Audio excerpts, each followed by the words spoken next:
Onslaught, c'est l'un des concepts les plus terrifiants de chez Marvel. Parce que ce monstre est littéralement la fusion entre les idées négatives de Charles Xavier et Magneto. Ce qui donne, je pense que tu l'as compris, l'un des êtres les plus dangereux existants ayant affronté les X-Men, mais pas que, aussi Avengers, 4 Fantastiques et même Doctor Doom. Bref, je suis Ludo du Ludoverse et aujourd'hui on va s'attaquer à cet être gigantesque qu'est Onslaught. Je vais expliquer en quoi c'est un mutant qui est au-dessus du niveau Oméga, sachant que le niveau Oméga chez les mutants c'est le niveau le plus élevé de puissance si on peut dire, et comment ce personnage a réussi à détruire le rêve de Charles Xavier rien qu'avec son apparition. J'espère donc que tu es bien accroché et surtout que tu es abonné au Ludoverse car on est en route pour les 50 000 abonnés. Et autant dire qu'à chaque fois qu'il y a de nouveaux abonnés, ça permet toujours de proposer de meilleurs projets avec plus de moyens, une meilleure qualité et j'en passe. Donc follow, active la cloche ou réactive-la si elle est désactivée, sinon tu loupes les vidéos. Et maintenant que tout ça est dit, on est parti pour l'univers d'Onslaught, let's go! To me, my X-Men. Non, je sens Onslaught. Onslaught, la création incontrôlée de Charles Xavier. Les X-Men ont affronté beaucoup de monstres. Magneto a voulu imposer son idéologie par la force. Apocalypse a voulu faire survivre uniquement les plus forts. Mais Onslaught, c'est encore autre chose. Parce qu'Onslaught, ce n'est pas juste un ennemi venant de l'extérieur qui veut attaquer les X-Men. Il vient directement de Charles Xavier. Et ça, évidemment, ça change tout. On parle quand même de l'homme qui a fondé les X-Men. Et surtout du mec qui a passé sa vie à défendre un rêve. Celui de voir les humains et les mutants réussir à cohabiter ensemble. Sauf qu'un jour, Xavier va prendre une décision terrible. Pendant un affrontement avec Magneto, juste après que ce dernier ait arraché l'adamantium du corps de Wolverine, eh bien Xavier va décider d'entrer dans l'esprit de Magneto pour effacer sa conscience et mettre fin à la menace. Là où dans X-Men 97, il a juste voulu l'apaiser, on va dire. Et sur le moment, on pouvait tous le comprendre, parce que Magneto avait quand même franchi une ligne énorme et mettait aussi en danger la Terre. Mais en entrant dans son esprit et en sortant, Xavier a laissé entrer quelque chose dans le sien. Et cette chose, c'est un cumul de la colère, de la haine et de la frustration de Magneto. Et tout ça va se mélanger aux propres frustrations de Xavier. Parce que oui, Charles Xavier, c'est un symbole certes, mais ce n'est pas un saint. Loin de là. Il porte lui aussi des secrets, des doutes et une part malfaisante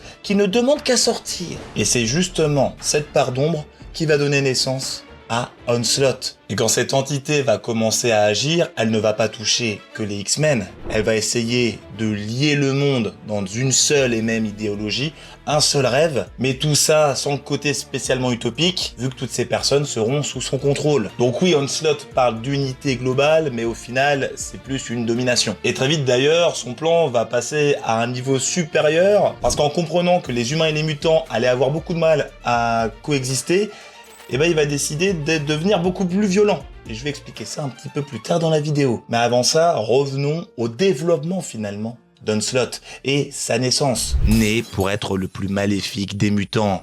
Et ce qui rend Onslaught aussi dérangeant comme méchant, c'est qu'il n'est pas apparu d'un coup. Il a grandi en silence dans l'esprit de Charles Xavier jusqu'à ce que ce dernier devienne trop fragile pour le contenir, bien que Xavier n'avait même pas conscience qu'il était présent. Et oui, Charles Xavier a toujours une place presque sacrée chez les X-Men. C'est leur fondateur, leur mentor, l'homme qui les a sauvés pour la plupart et qui leur a donné une mission concrète. Et tu l'as compris, plus l'image est parfaite, plus la chute dans l'esprit des gens est violente. Et oui, donc après l'attaque mentale contre Magneto, ce qu'il avait récupéré dans son esprit s'est nourri de tout son côté maléfique, et surtout de sa frustration et de son échec à faire accepter les mutants. Évidemment, le monde dans lequel il vit ne va pas l'aider à sortir de ses idées négatives. À cette époque, la haine anti-mutant explose, Xavier voit un jeune mutant se faire battre à mort, et même sa tentative de réhabiliter Sabertooth, le grand ennemi de Wolverine, est un total échec. Donc oui, petit à petit, il perd espoir dans ce rêve de cohabitation pacifique, et c'est à ce moment qu'Onslaught commence à prendre le dessus.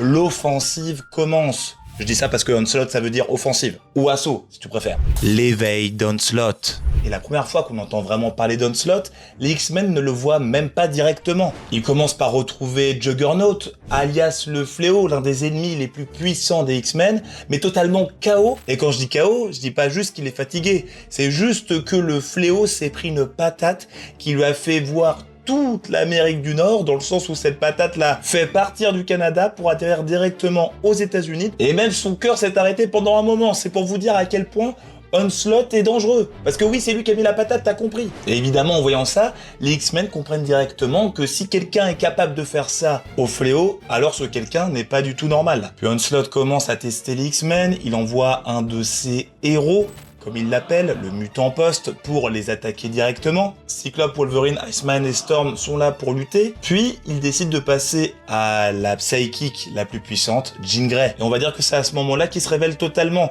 car il l'emmène dans le plan astral et décide de lui montrer certains des secrets les plus sombres de Charles Xavier, dont un qui est assez terrible, le fait que le professeur Xavier a toujours été amoureux de son étudiante Jean Grey. C'est un véritable fil finalement. Bien qu'il se soit contenu et qu'il ne l'ait jamais dit, mais c'est quand même terrible. Et en entendant ça, Jean comprend qu'Onslaught et Charles Xavier sont liés.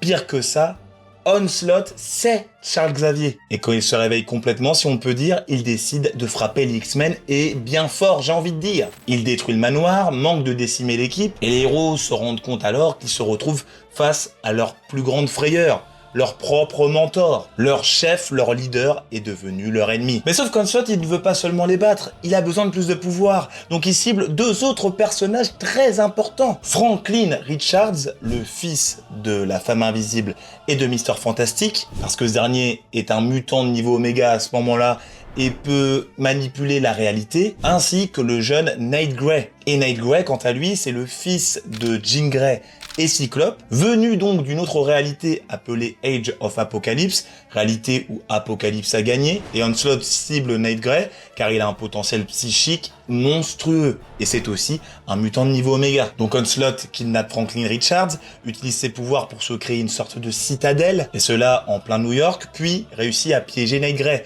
et absorbe les deux mutants. Et donc autant dire que son niveau de puissance est terrible, car à ce moment-là, il y a 4 mutants en lui, si on peut dire, 4 mutants de niveau Oméga. Charles Xavier, Magneto, Franklin Richards et Nate Grey. Et c'est justement en étant en contact avec Nate Grey que son plan va totalement changer. Car il va voir ce que va donner l'univers, on va dire Age of Apocalypse, car il découvre que dans cet univers, humains et mutants finissent par s'anéantir. Et donc la conclusion pour lui est assez simple, aucun des deux camps, que ce soit les mutants ou les humains, mérite de survivre et d'hériter de la Terre. Et c'est donc là que son projet d'unité globale devient finalement un projet d'extermination. Et il décide donc d'utiliser les pouvoirs de Franklin Richards pour créer un autre soleil grâce à ses pouvoirs de manipulation de la réalité et faire en sorte que tout le monde crève, que tout le monde crame sur Terre.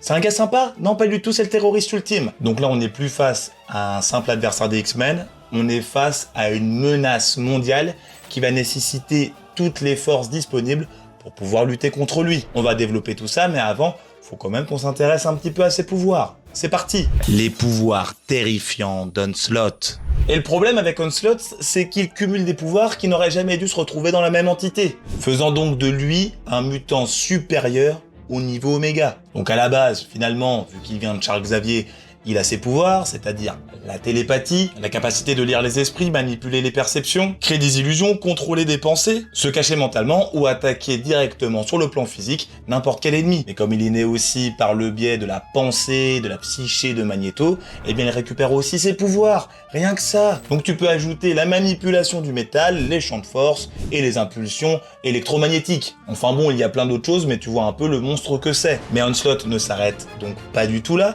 vu qu'il absorbe, comme je te le disais, Franklin Richards et Nate Grey, il récupère le pouvoir de manipuler la réalité et la puissance psychique surboostée de Nate Grey. En gros, Onslaught devient une véritable anomalie basée sur un empilement de puissance qui ne s'arrête pas. C'est vraiment n'importe quoi. Et en plus de ça, il va réussir à s'entourer de quelques soldats assez puissants et pertinents. Je t'en parle. L'armée d'Onslaught. Car oui, si Onslaught encore il se battait tout seul, ça irait, mais ce qui le rend encore plus dangereux, c'est qu'il ne se bat pas seul justement, car autour de lui, il y a aussi toute une armée. Je t'en parlais, il utilise le mutant Post comme héros, à l'image de ce que faisait Galactus avec la Silver Surfer, dans le film Les 4 Fantastiques, si tu préfères. Il décide aussi de recruter d'autres mutants, comme Mimic, qui a la capacité de copier d'autres pouvoirs, et aussi Blob, ce mutant peu ragoûtant, si j'ai envie de dire. Et en plus, il va décider Onslaught de booster les pouvoirs de ces petits gars.